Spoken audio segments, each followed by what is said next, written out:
Throughout the Fallout series, many humans, ghouls, super mutants, and even dogs have had certain elements of their bodies replaced with cybernetic modifications. The definition of a cyborg is a biological organism whose abilities have been extended beyond normal limitations, either through electronic, mechanical, or robotic means.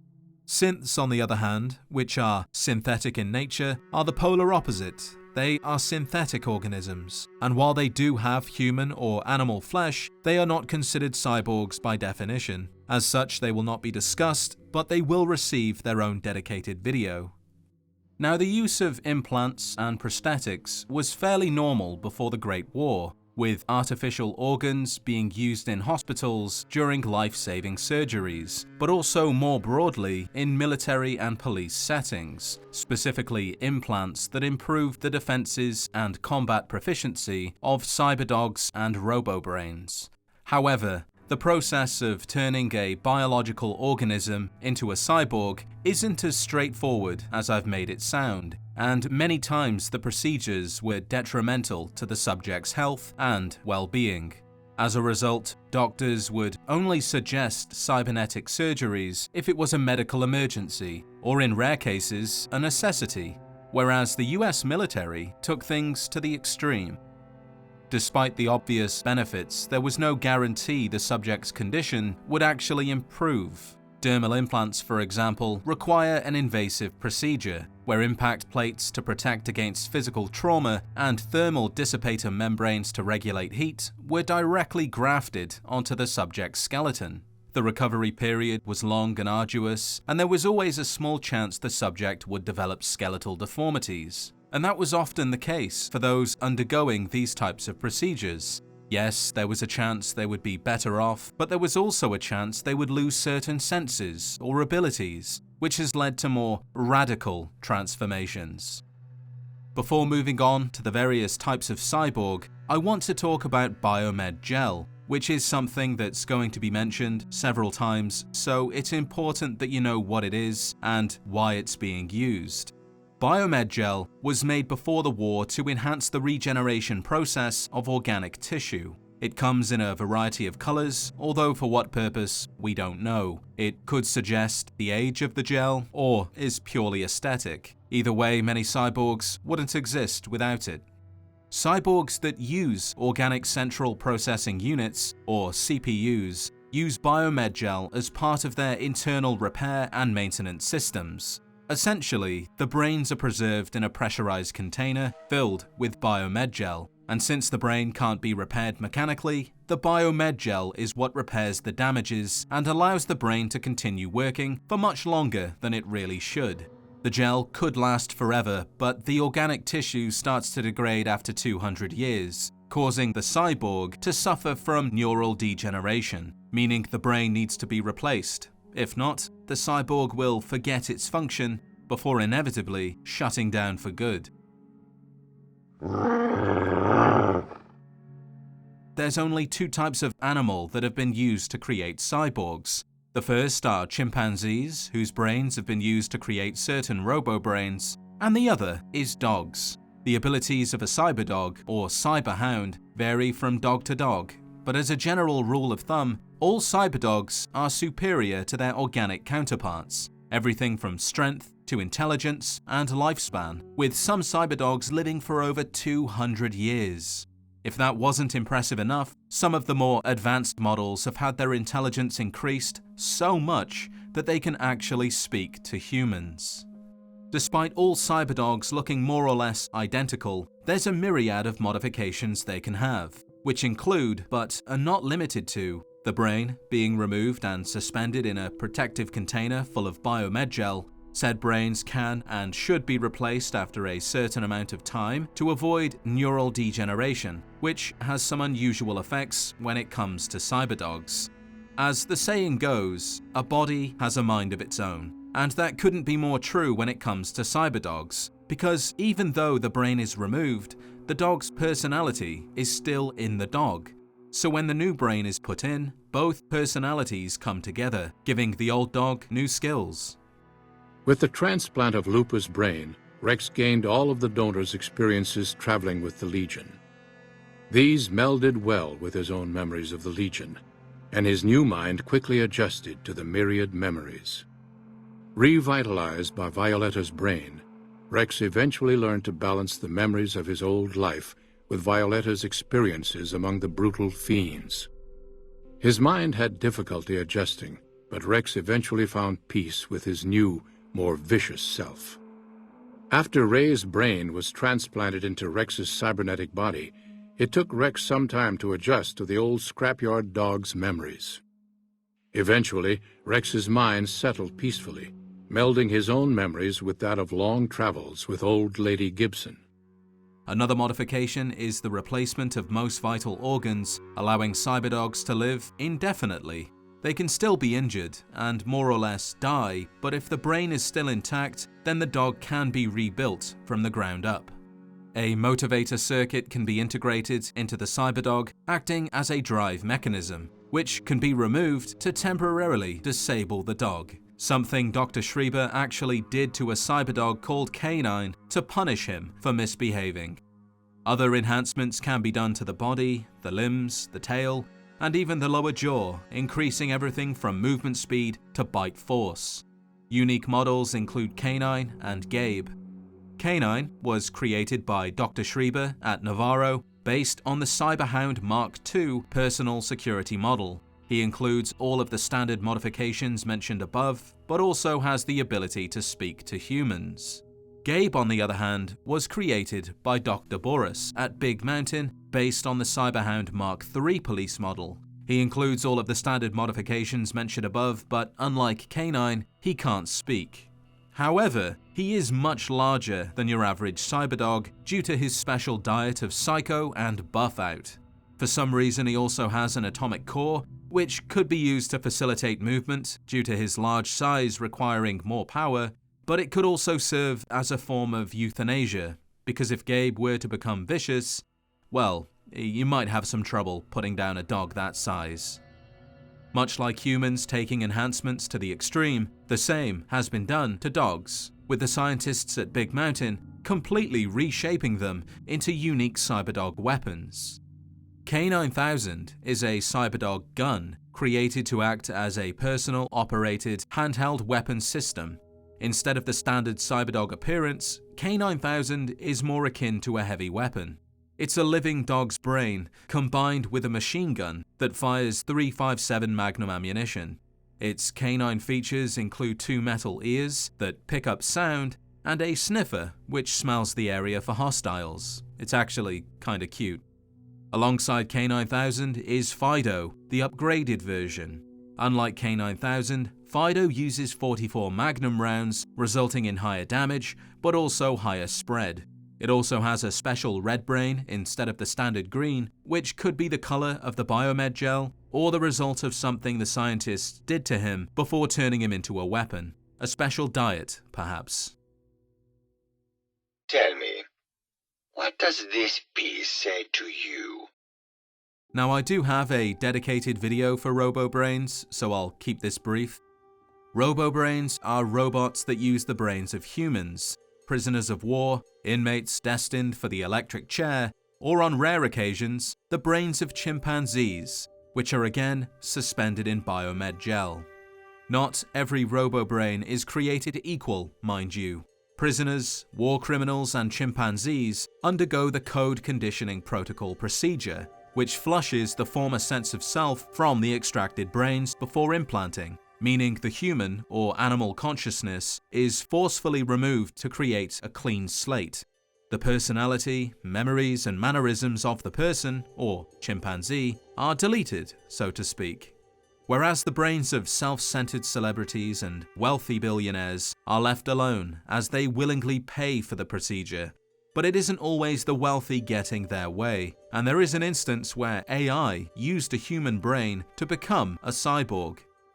Skynet is a military artificial intelligence developed before the Great War to assist with the research projects undertaken in the Sierra Army Depot, particularly the development of a cybernetic brain, research that Skynet would one day finish and use to escape the confines of the Army Depot to explore the outside world. Due to the current state of robobrain technology, there isn't a way to reverse the procedure. Robobrains are built in such a way that removing the connections between the brain and the machine destroys the brain. So once you're inside, that's it. You are locked in until your brain degrades and you inevitably shut down. However, there is another type of cyborg that is similar to robobrains that may be able to reverse the transformation without dying. Shh, little organs. Go to sleep in your tanks. Dala loves you. Think tanks. They use the same principles as robobrains, meaning the brain is stored inside a glass container and suspended in pressurized biomed gel. Though, unlike a typical robobrain, a think tank has 3 monitors of varying sizes, 2 of which serve as the eyes and the other a mouth, making them appear slightly more human. The chassis also serves as a mobile platform that, much like iBots, can levitate, allowing the think tank to move around and interact with objects. But you'll notice they don't have any hands, robotic clamps, or integrated manipulators. Instead, think tanks use voice commands to interact with other think tanks, people, and computers. In the event the voice module is damaged, a think tank can still communicate using radio waves.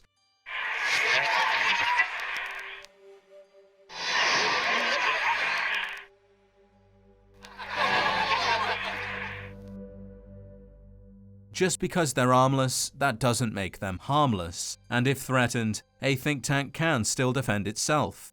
Although unlike robobrains, which can either pick up and use human weaponry, or fire from built-in lasers, think tanks use surgical instruments, an arsenal of vivisectors, beams and rays that can make an enemy's atoms do a happy dance.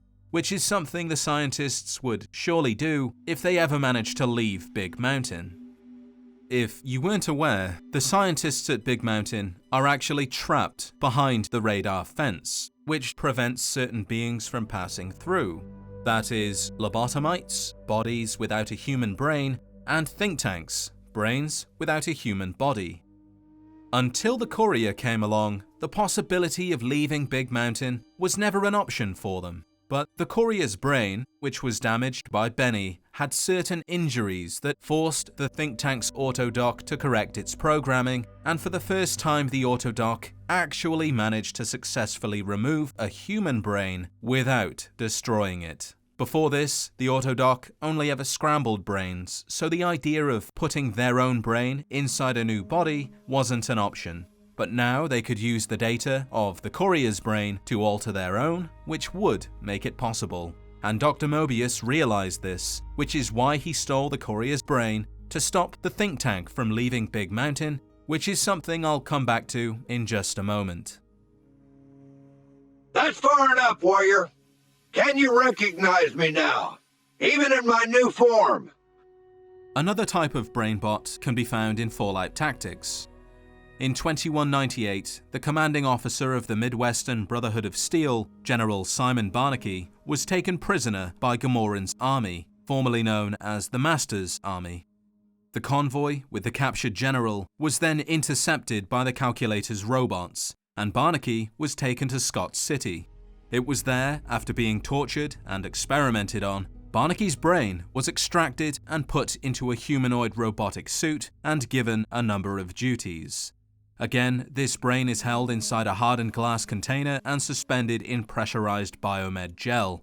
Due to using a human brain, human consciousness still exists, although instead of using the code conditioning protocol procedure to wipe the brain, humanoid brainbots have superior robotic programming which seals the consciousness away, allowing the data to be stored within the brain, which remains accessible. The main difference between humanoid brainbots, robobrains, and think tanks comes down to the robotic parts. Instead of using tracks or levitating, their bodies are essentially the same as a protectron. You gaze upon one of America's greatest minds, preserved through the miracles of science! Now, the first brain jar we can interact with is Professor Calvert. Calvert is an accredited expert in the field of cognitive robotics. He survived the Great War by extracting his brain and preserving it in his underground lab using experimental robobrain technologies. This allowed him to survive for over 200 years, which led to him developing the ability to communicate telepathically.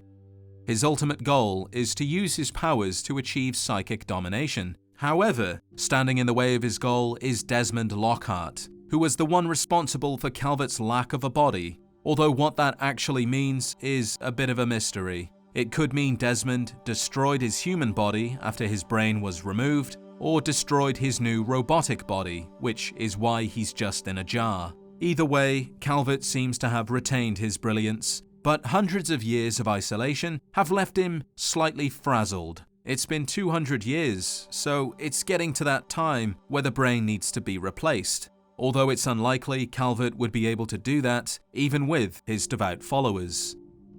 Another brain jar that I've mentioned already, albeit briefly, is the courier's brain, also known as the brain tank, which was forcefully removed from the courier's skull upon entering Big Mountain. Like I said, the courier's brain is unique. The injuries caused by Benny led to the autodoc correcting the brain removal procedure. The think tank inevitably squabbled over how they should use the data, which gave Dr. Mobius the opportunity to steal it, taking it to his lab in the Forbidden Zone, where it enjoys the peace and quiet of its new home. The thing that makes the brain a cyborg is the fact that it has its own voice module, and due to the brain maintaining its original personality, mannerisms, and emotions, it's possible to talk to yourself, and if you so choose, flirt with yourself too. Are you coming on to me? Sweet Lord, I don't even have the words for how repugnantly wrong that is. This next jar is completely unique, for no other reason than it's not just a brain in a jar, but the entire head of John Caleb Bradberton, the founder and CEO of the Nuka-Cola Corporation. Bradberton was a chemist when he started developing Nuka-Cola, which took him nearly 2 years to do, and that was with the help of multiple organic chemists he would later call his beverageers. But in late 2042, Nuka-Cola became a reality. Within a year, Nuka-Cola was the top-selling soft drink in the United States. But the company's most inspiring day was on a particular Memorial Day weekend of 2049, where Bradberton watched as hundreds of people attending a fair enjoyed Nuka-Cola. In awe, he remarked that a day like this should be every day, which led to Bradberton creating his very own theme park, Nuka World. The venture was a raging success, which led to Bradberton gaining the attention of the United States military.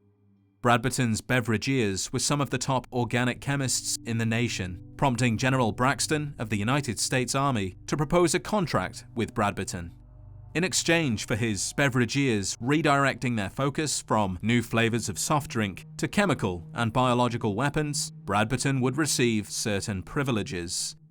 Now, Bradberton knew of, or at least suspected, that a war was coming, and he didn't like the idea of dying or losing his legacy. But he also knew the US Army was working on a top-secret military project called the Life Extension and Prolongation, or the LEAP-X program. This program was dedicated to keeping humans alive indefinitely via a specialized machine. So in exchange for gaining access to that machine, Braxton could have his beverageers, although Bradberton didn't fully understand the situation.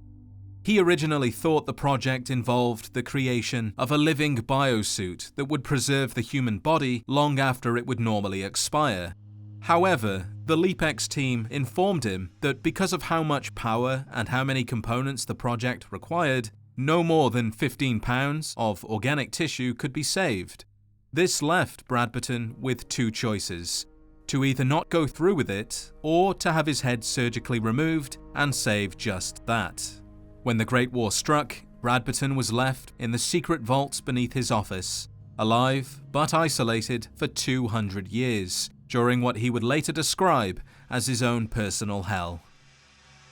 Finally, there's the calculator. To coordinate the efforts and control the functioning of Vault Zero, the residents were kept in cryogenic stasis. Their brains were extracted and frozen for the duration of their stay, after which they were all connected to one big supercomputer called the calculator, which was supposed to function in collaboration with the brains to design and nurture the ideal human society in the post-war world. However, these lofty goals were compromised when the committee responsible for managing the construction of Vault Zero introduced budget cuts. Due to the budget cuts, the calculator didn't react to the war. Instead, it silently slept beneath Cheyenne Mountain for over a century. Only after the vault's perimeter was breached by Gamoran's forces, the reconstructed remnants of the Master's army, did the calculator finally wake. Once it had, the Emergency Pacification Protocol was activated. This protocol was a contingency in the event of substantial foreign military presence on US soil, dangerous mutations, or a breach in the Vault's defenses. During the invasion, 63% of the Vault's population died, and a further 15% suffered from severe brain damage. In essence, the calculator was unable to fully understand the situation, so instead of releasing the robots to make the wastelands safe for humanity, it started exterminating all life that it could find. It also expanded its operations into neighboring facilities and started making new machines, like the humanoid brain bots. We already know about those, so it's about time we started looking at the cyborgs that are more human than machine. I'm just glad to have a chance to test these on a cooperative human subject. Stationed at the Citadel, Star Paladin Cross is the second highest ranking soldier in the Brotherhood of Steel, serving as the bodyguard and advisor to Elder Owen Lyons. It is well known among the Brotherhood that Cross is a cyborg, as she no longer needs to eat or sleep. Scribe Rothschild was the one who carried out the procedure, but the reason wasn't to increase her abilities or to extend her life beyond the normal range. It was actually to save her life after she was wounded protecting Elder Lyons in the field. The weird thing about Cross is that she isn't mentioned in Fallout 4, which takes place only 10 years after Fallout 3. Cross is a unique soldier that doesn't eat, doesn't sleep, and she also saved the life of an elder. So you would think that this super soldier would be right beside Maxon, continuing to protect the current elder, but for whatever reason, she's just gone. She's not mentioned by anyone. She's not mentioned in any notes, not even in a passing comment. And it's not like cyborgs are all that common in the Brotherhood. I can only think of 4, including Cross. If you have any theories as to what could have happened to her, let me know, because there's a good chance that I'll be discussing her whereabouts in a future video. As for the other 3 cyborgs that belong to the Brotherhood of Steel, the first is Proctor Ingram. Upon meeting Ingram, we can easily see that she's missing her lower legs, having lost the limbs during combat in the Capital Wasteland. Ingram was stationed at a power armor staging area which sat along a ridgeline overlooking the battlefield, during which the staging area was fired upon and a mini-nuke caused the ground to become unstable. The cliff and the platform she was standing on collapsed, and she fell over 100 feet to what should have been certain death. Luckily, her power armor took the brunt of the damage, but her legs were crushed, so the doctors had no choice but to amputate her broken limbs. Ingram refused to just give up, and she continued working for the Brotherhood, regardless of her injury, using under armor that allowed her to walk. It's difficult to say for certain whether or not Ingram is a true cyborg. It's unlikely that the power armor frame is built into her body, it merely facilitates movement, which could be done using the thigh muscles, but there could be more to it. She is, after all, the best engineer and programmer aboard the Prydwen, so it's possible that she's modified the frame in such a way that it now connects to her body. It's a stretch, but it's always good to cover too much than not enough. Whereas the next 2 Brotherhood members are definitely cyborgs. The first is DOS in Fallout Tactics, whose right eye and both hands have been enhanced with cybernetics to improve his marksmanship. And the other is none other than Christine Royce. When the Circle of Steel learned about Elijah deserting his chapter during Operation Sunburst, she was ordered to track him down and bring him to justice. Her mission led her to Big Mountain, where she came close to killing him, but Elijah got lucky, and she lost the element of surprise. Elijah fought back using prisoners of war wearing pre-war bomb collars, which he detonated without remorse. Christine, on the other hand, had nowhere to run, and she was caught in the prevailing wind and knocked unconscious. During her comatose state, robotic staff investigated the noise, and upon finding Christine, they mistook her for a wounded prisoner and dragged her broken body to the Y-17 medical facility for treatment. It was there she recovered, but soon found herself being forcefully turned into a lobotomite. The neurosurgery did significant damage to various parts of her brain, the most severe of which was alexia, the inability to recognize or read written words or letters, though she could still do math and calculations, which is a lot more than what the other lobotomites can do. The part that makes Christine a cyborg is the same thing that makes the other lobotomites at Big Mountain also cyborgs. In the process of removing the brain, the spine is damaged, the heart can't take the stress, and the subject dies. So before removing the brain, both the heart and spine are replaced with advanced technology. Only then is the brain removed, providing an empty space for Tesla coils and electrodes, or at least in theory. The brain should be removed in one piece and then safely stored elsewhere. And since it's still intact, it can theoretically send signals to the new brain, creating a robotic drone to help clean up Big Mountain. However, the Autodoc doesn't perform the way it should, and instead of removing the brain, it damages it, and it doesn't take out what's left either. It just forces the new hardware in, damaging the brain even further. It's a bit of a miracle Christine kept as many faculties as she did. Another cyborg, arguably the most well-known in the entire series, is Robert House. Before the Great War, Robert House had prepared for the apocalypse, fully intending to save Las Vegas and the surrounding area.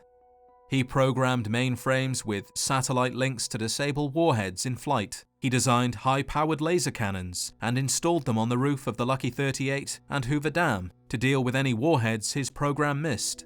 To preserve himself, his body was connected to a hibernation chamber, a sophisticated life support device that took care of his physiological needs, while his brain was directly wired into his information network. Using a cerebral interface and supercomputer, House was able to control everything from the safety of the Lucky 38. And so, everything was in place for the big day. However, the most important part of his plan was missing: the Platinum chip. A top-secret access card and high-capacity storage device which contained a vital upgrade for both his Securitrons and his laser defense network. That chip was only 20 hours away from being delivered when the Great War started, and Robert House was forced to use an inferior version of the OS. Between that and the numerous system crashes, he was still able to disarm 59 warheads with predicted disarm codes and destroy 9 more with lasers. Yet 11 warheads breached his defenses and brought the city to ruin. After the ashes had settled, House was surprisingly still alive. But the OS system had led to so many crashes, the Lucky 38's main reactor had to be shut down. For 5 years, House fought power outages and even more system crashes until he rebooted his system in an old version of the OS. This fixed the issues, but also put him into a decades-long coma, during which his body was cared for by the machine. But even after waking, House would never walk or do anything for himself ever again, relying solely on his machines and systems, all the while projecting an old image of himself to those he spoke to, giving them the impression that he was much better off than he actually was. Unlike Conrad Kellogg, whose enhancements were minor in comparison. After fleeing eastward to escape his past, Kellogg became a brutal mercenary, killing men, women, and for the right price, children too. After gaining a reputation as a man without limits, Kellogg settled in Diamond City, where he learned about the Institute. It wasn't long after that his line of work started to interfere with the Institute's. As such, a proxy was sent to confront and kill him. However, Kellogg was cunning and ruthless, and he dispatched his assassins like it was nothing. Instead of trying to kill him for the second time, they offered him a job, and since it paid well, Kellogg accepted. At some point after Kellogg started working for the Institute, he received several cybernetic enhancements. It's gonna be worth it, right? Oh, most definitely. These implants are much more advanced than anything you've had before. Normally, the directors are very touchy about allowing this kind of technology outside the Institute. They must find you extremely trustworthy. This next part may be exceptionally painful, Try your best to remain conscious. While the holotape doesn't reveal what enhancements he has, when we eventually catch up to Kellogg, we learn that he's hardly aged, even after 60 years, so it's clear that he has some kind of life-extending technology. He also has a cybernetic brain augmenter embedded into his hippocampus, perhaps to erase certain memories or to learn new skills in a fraction of the time it would normally take. He also has a cybernetic limb actuator, the name of which implies it moves the joints via motors, making the limbs stronger or perhaps granting more stamina. And then there's the cybernetic pain inhibitor, which dulls painful stimuli, allowing Kellogg to continue fighting beyond normal limits without being distracted.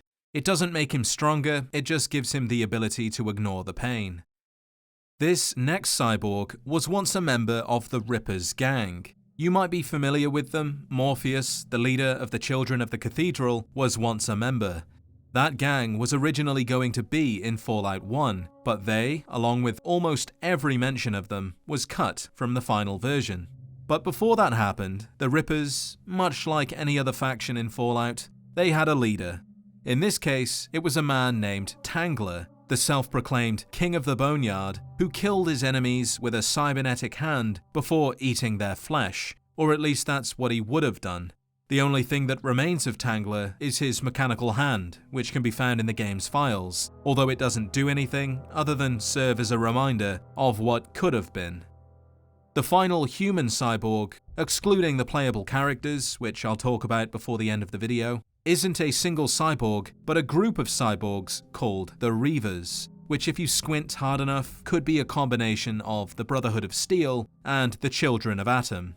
In the beginning, the Reavers started out like any other group of raiders, only they stumbled onto a military cache full of weapons, armor, and implants, and they became obsessed.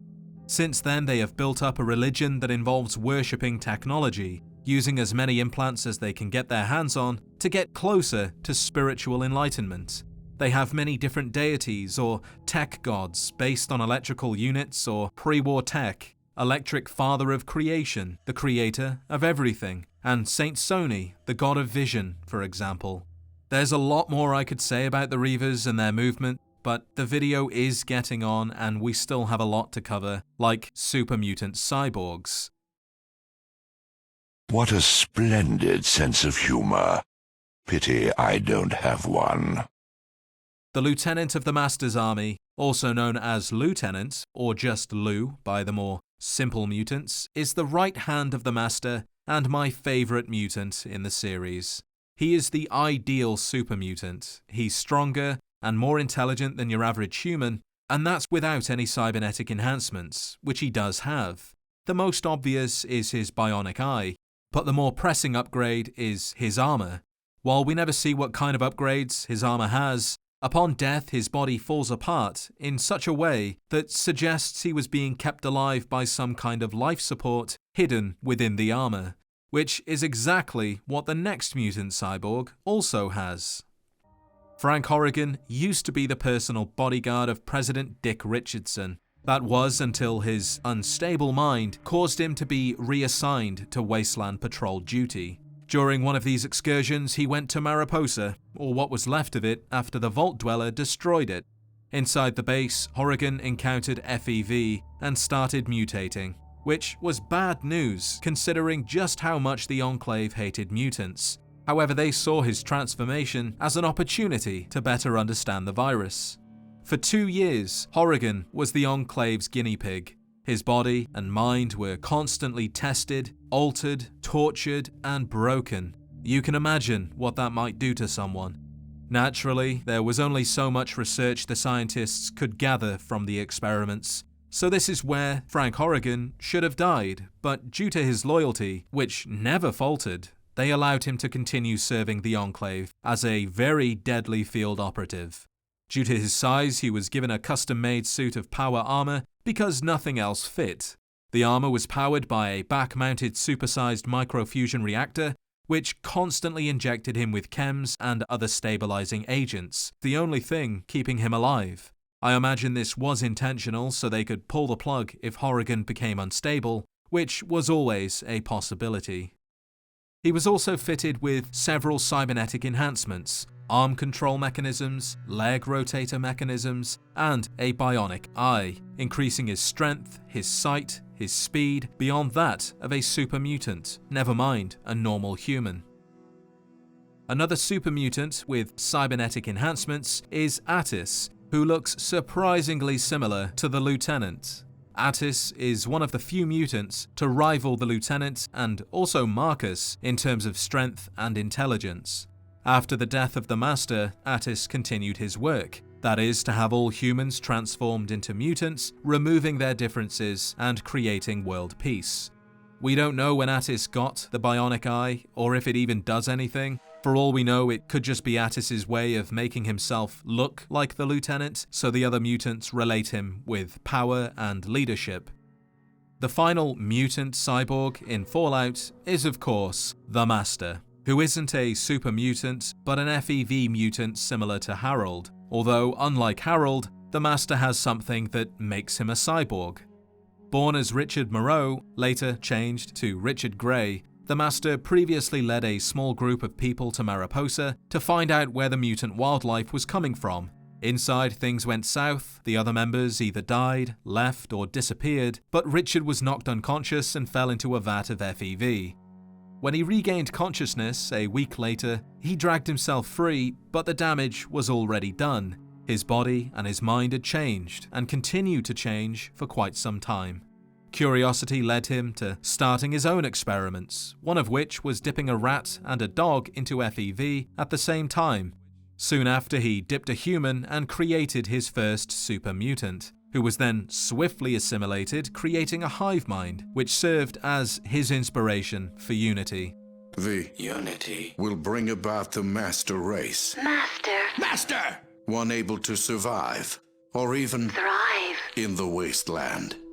As long as there are differences, we will tear ourselves apart fighting each other. We need one race. Race! One goal. Ghoul! One people to move forward to our destiny. As for his cybernetic enhancements, after injecting himself with more FEV, he gained the ability to neurologically link with computers, giving him access to the base's databanks. By the time we actually see the Master, he's unrecognizable, having moved location to the secret vault beneath the cathedral where he connected to the vault's main computer, similar to House and the Lucky 38. I'm gonna eat you up. Ghouls have only a single type, a specific group of high members within the Church of the Lost. The Church of the Lost is a faction of psycho-ghouls that kill all humans and mutants that happen to cross their holy ground, the corporate vault beneath the city of Los in West Texas. Not all members of the religion have enhancements. In fact, their founder and spiritual guide, Blake, is said to reject technology. However, all of the high members share the same cybernetic enhancement, an electric targeting right eye. Beside these high members, there isn't any other ghouls with cybernetic enhancements. The closest I can think of, and this really is a stretch, is Set, who uses an ear trumpet. But that's not electronic, mechanical, or robotic, so probably not. It is now the year 2077. We stand on the brink of total war, and I am afraid. The Vault Dweller can buy a variety of implants from Dr. Laurie with the Brotherhood of Steel, increasing their strength, perception, endurance, intelligence, and agility. As can the Chosen One, by using the Vault City medical computer, they can download combat implant schematics. With those and a suit of combat armor, they can have the Doctor in Reading, San Francisco, or Vault City turn them into a cyborg. However, if the Chosen One were to use Dr. Andrews' broken autodoc to complete the procedure, they'll die, which is a nice touch. It demonstrates that the procedures aren't always simple or straightforward. Unlike the Lone Wanderer, who can become a cyborg by simply selecting the Cyborg perk. Another way the Lone Wanderer can become a cyborg is by completing the Replicated Man quest and getting the Wired Reflexes perk, which does involve connecting advanced technology from the Commonwealth to their central nervous system, increasing their reaction speed and giving them a higher chance to hit targets in VATS. The courier is forced to become a cyborg after going to Big Mountain. Their brain, heart, and spine are removed during surgery, after which the parts are replaced with high-tech artificial mock-ups, which adds a few bonuses such as increased durability, immunity to poison, and the torso and head can no longer be crippled. The courier can also willingly become a cyborg by purchasing implants from the Sync, or the Followers of the Apocalypse, raising special stats by 1 point, increasing damage to certain creatures, movement speed, gaining more health from food, and removing radiation from any irradiated water that they happen to drink. Lastly, the protagonist of the cancelled Fallout game Van Buren, the original Fallout 3, you could have become a cyborg by obtaining Phoenix implants, a series of protective augmentations developed by Poseidon Energy, alongside their unique Nemean subdermal armor. So now you know just how popular cybernetic enhancements are in Fallout. There's everything from a simple implant to increase movement speed, all the way to armor that keeps the host alive. Some of these transformations are essential, while some were intentionally done to escape Father Time, if only for a while. In the end, cybernetic enhancements come in a variety of forms. Some are really helpful and have allowed us to have interactions and companions that otherwise would have died long before the player was born. But on the other hand, they have also allowed individuals to do unspeakable things. Some of the most evil and callous characters in Fallout exist, all thanks to cybernetics. These augments, implants, and other pieces of life-extending technology have given powerful people the option to keep living, either due to fearing death or because they want to continue their work, which we've seen time and time again isn't always a good thing. Be sure to show your support by liking the video and subscribing if you haven't already for more Fallout content. If there's anything you'd like to see in a later video, leave a comment and I'll see what I can do. With that said, thank you, as always, for watching, and I'll see you in the next adventure.